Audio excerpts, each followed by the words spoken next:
look at the concept of homeostasis. Okay, concept of homeostasis, and then describe the importance and mechanisms of homeostatic control system. Explain the negative feedback mechanism in controlling blood glucose level. So untuk homeostasis ni, basically homeostasis is the mechanism within your body that maintains a normal stable condition. Okay, regardless of what happen, what changes occurs physically or chemically, kan? So your body will maintain a normal stable condition. Okay. So usually to maintain a normal stable condition is through negative feedback.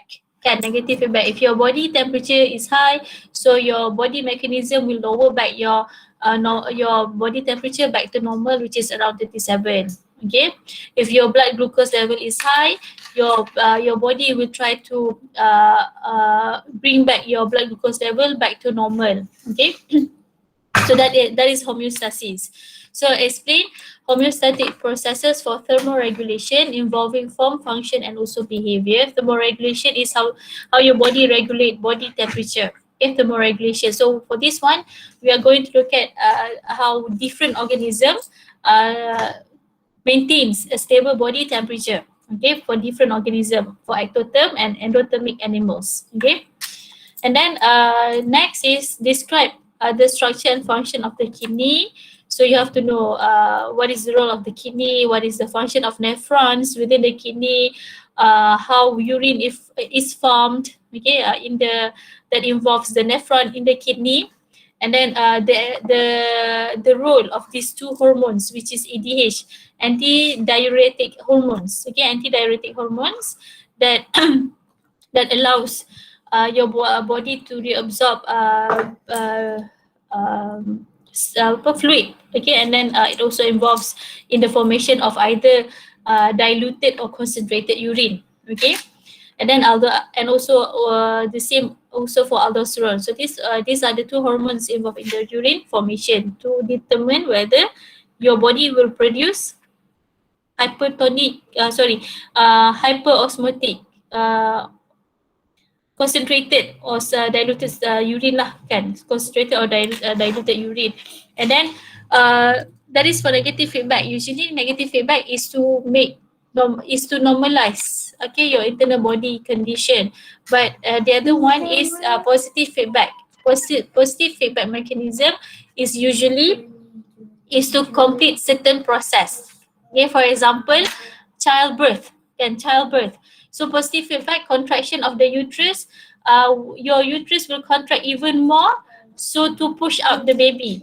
Kan? So that is positive feedback. Kalau sesuatu faktor tu di naik, dia akan naikkan lagi. Kalau turun, dia akan turunkan lagi. So that is positive feedback. Tapi kalau negatif, kalau changes tu menyebabkan sesuatu faktor tu naik, dia akan turunkan semula. Body temperature increase, it decreases back. For example, kan, kalau decrease, dia akan increasekan balik. So that is negative feedback. Kalau positif, yang turun lagi, yang naik lagi. That is positive feedback. Okay, so positive feedback in your body usually to complete certain process, okay, which is childbirth and also lactation. Okay, lactation, the release of milk by oxytocin. Oxytocin is the hormones that is really involved in these two processes, uterus contraction and also lactation. Okay, the release of milk from the mammary glands. Okay, so they are the stimulus there. Right. Okay, so 3.1 definition, importance and mechanism of homeostasis.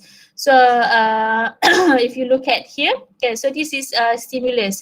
So the stimulus, which is it causes physical factor to change, can your body temperature increase. So the stimulus will be sent to the sensor and then to the integrating part, which is the brain, and to interpret what is happening. So dia akan send the corrective mechanism. Okay, corrective mechanism.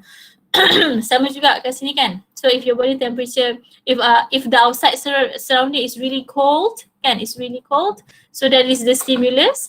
It is the information is sent to the integrating center, to be interpreted and send the corrective mechanism, which is now the body will shiver, kan, to increase metabolism to release heat to warm your body. Okay, contohnya lah.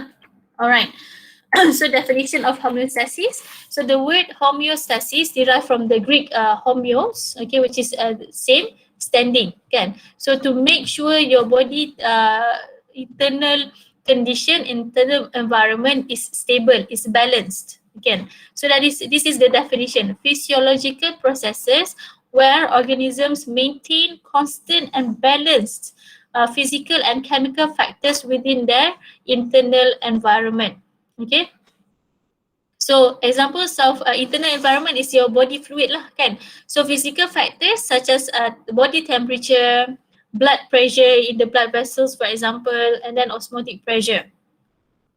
So that is physical factors. Examples of chemical factors are pH values, the values of your blood pH, for example. So your blood has to be maintained, the blood pH is 7.4, for example, plus minus 1, plus minus 0.1. And then concentration of blood glucose level and also salt in the blood and also tissue fluid. So these are examples of chemical factors that may change, kan, that may change. So kalau macam contohnya concentration of sugar, if you just eat a whole cake, for example, obviously your blood sugar level will increase.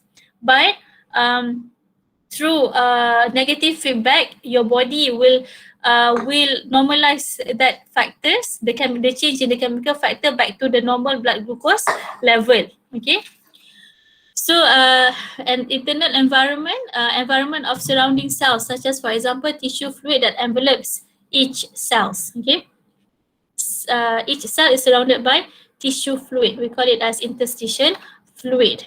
Okay. So organisms use homeostasis to maintain a steady state or internal balance regardless of external environment. So example, the normal human body temperature has to be maintained at 37 degrees Celsius. Your blood pH has to be maintained at around 7.4 pH plus minus 0.1. Okay, plus minus 0.1. Kalau dalam soalan exam, it asks you what is the normal pH, blood pH? If you wrote 7.0, your answer would be wrong. Okay, if you wrote 7.4, your answer is wrong. If you wrote 7.3, will be accepted. Okay, if you wrote 7.2, then it is wrong. Okay, so this must be in the range of 7.4 plus minus 0.1.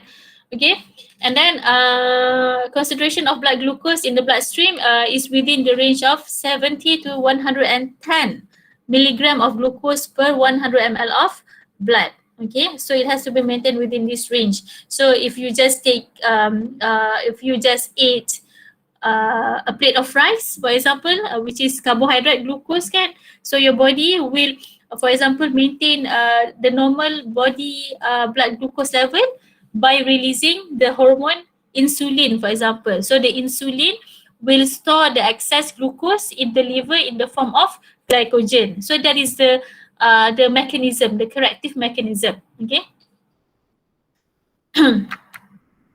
So importance of homeostasis, organism becomes less dependent on the external environment.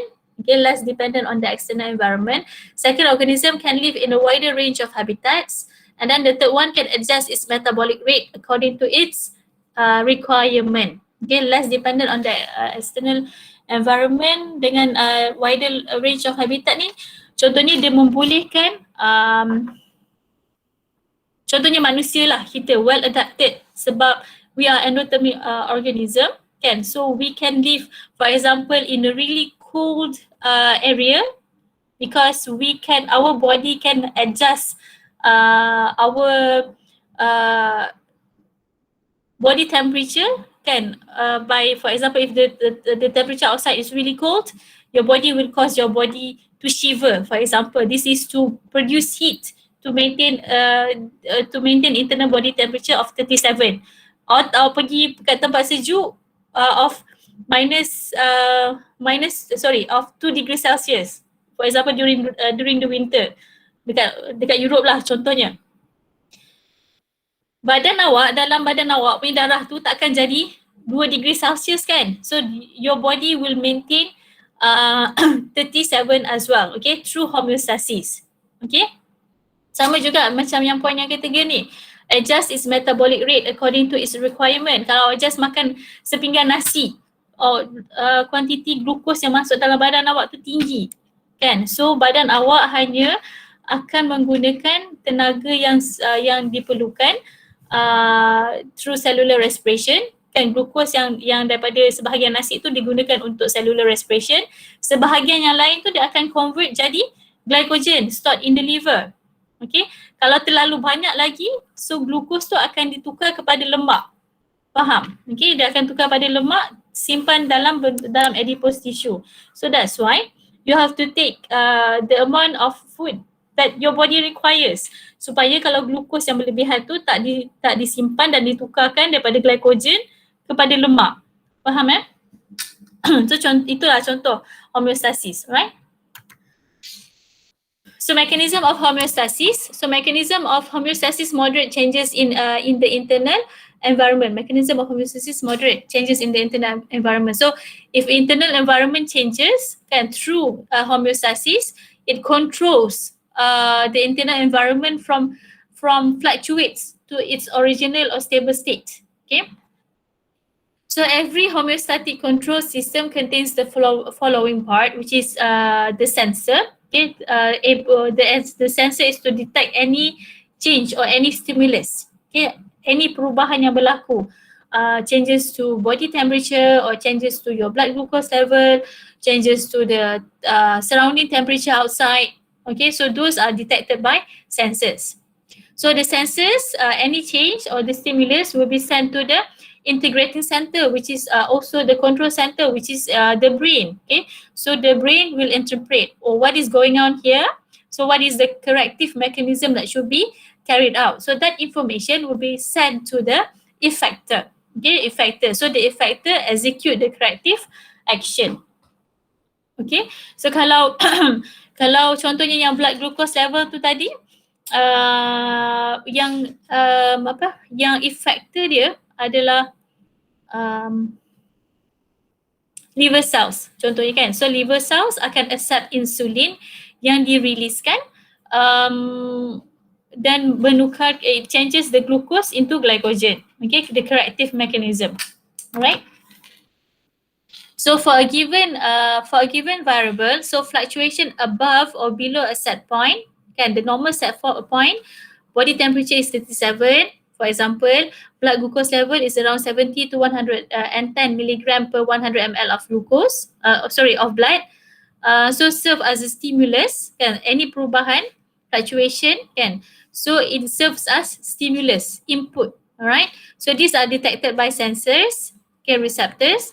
So then to the integrating center that define changes which trigger a response, okay. So the response returns the variable to the normal set point. Okay, so this is the stimulus. Any change, any changes to the physical factor or to the chemical factors, so will be detected by receptor, which is the sensor, sent to the integrating center, which is the brain, interpretation, and also it sends the corrective information, okay, corrective mechanism to the effector. Okay, so dia akan send sampailah keadaan tu back to normal. Okay. So for example, the regulation of room temperature here, okay, a non-living example of temperature regulation. So sepatutnya the normal room temperature is set at 20 degrees. Okay, so this is the normal set point. But if the room temperature increases, kan, room temperature increases, so it turns the heater off, kan. Kalau surrounding tu bilik tu jadi panas, so dia akan turn the heater off. So heater will not producing any heat to warm the temperature anymore. So this will cool the temperature back to the normal setting, which is 20 degrees Celsius. But if the surrounding is cold, if the room temperature cools down, kan, buka tingkap contohnya pada cuaca yang sangat sejuk, so hawa sejuk tu masuk ke dalam bilik, contohnya duduk dekat dekat UK ke for example kan, kita ni ada kat UK je, ada kat Europe. Kat Malaysia tak ada heater dia kan, kita tak ada heater, kita ada aircon je. So so heater ni akan turn on and warm the room back to the normal setting, which is around 20 degrees. Okay.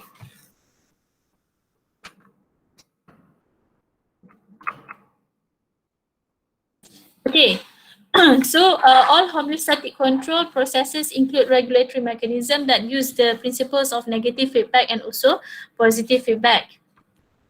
So ini adalah mekanisme dia lah. So this is the normal condition. So if any change occurs kan, any physical factors change or chemical factors change or it increase kan, it will be detected by the sensor or the receptor, sent to the control center. Okay, so kalau control center suruh factor to increase even further, so that is positive feedback. Okay, so factor values increases accelerated. Kalau suhu badan tinggi lagi, so that is not logical lah. So that is not the normal mechanism for your body to increase your body temperature further, kan? So and then itu untuk body temperature lah. So your control center will interpret the situation, send the corrective mechanism kan to the target organs kan, which is the effector. Okay, through transmission of impulse lah kan. So information ni semua dalam bentuk impulse yang di-carry oleh neurons lah kan. So neurons will carry the information in the form of impulse. Okay, from the receptor to the control center to the effector is through the transmission of impulse by neuron. Okay, and then a corrective mechanism. So it from increase, it decreases the factor back to the normal condition. So this is the negative feedback. Sama juga kalau normal condition decrease kan, so it's sent through this flow kan, to the receptor, to the control center, through the effector, and then effector carries out a corrective mechanism and increases the factor back to the normal condition. So itu negative feedback. Daripada decrease, increase, daripada increase, dia decreasekan. So that is negative feedback. Kalau positif, increasekan lagi. Kalau decreasekan lagi. That is positive feedback. Okay. So homeostasis in animals and humans relies largely on negative feedback, which helps to return a variable to a normal range. Kan? So normal homeostatic control by your body is through negative feedback. Okay, but for positive feedback that amplifies a stimulus, so itu bukan keadaan yang normal untuk maintain homeostasis dalam human, dalam animals. Tapi kan positive feedback ni dia ada dia punya role dia, ada dia punya kegunaan dia. Selalunya kalau positive feedback is to complete certain process, okay, drive processes to completion. Macam saya cakap tadi, for childbirth kan, contraction of uterus causes more contraction of uterus until the child is born. Lactation kan, so when the baby suckles, milk is produced and ejected out of the nipple. So that is examples of positive feedback. Okay, so to drive a process to completion. So 3.2 negative feedback mechanism. So for negative feedback mechanism, we are going to look at blood glucose regulation, thermoregulation, and osmoregulation in human. Osmoregulation in human is more to the process of urine formation. Okay, we are going to look at the process of urine formation by the kidney. Sekarang dah pukul 12.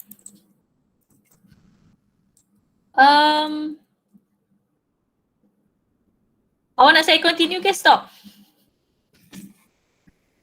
Dah tak larat dengar dah. Patutnya dah habis kelas dah kan? So kita stop dulu. Minggu depan hari Khamis kan, sebab S9 hari semalam kita cuti, sepatutnya awak ada lab. So saya akan combinekan lab S9 dengan S10 minggu depan, eksperimen 2. Awak boleh tengok dekat acid biology